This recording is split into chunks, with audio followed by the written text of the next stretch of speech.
शिष्य हैं महादेव के गुरु बनाए, जो नहीं बनाए हैं गुरु बहना वो बना लीजिए।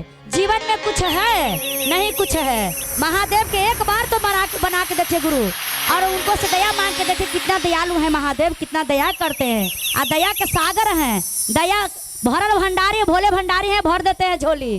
तो कहना है क्या कि धैले रहा गुरु के चरनिया पहिना भूल मत जाइया, धैले रहा गुरु के चरनी आए पहिना भूल मत जाइया, धैले रहा गुरु के चरनी आए पहिना भूल मत जाइया, भूल मत जाइया बहिना भूल मत जाइया, भूल मत जाइया बहिना भूल मत जाइया, धैले रहा गुरु के चरनी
प्रेम से बोलिए शंकर भगवान की जय। हर हर महादेव की जय। हमार साइनिकपुर नगर बस्ती की जय।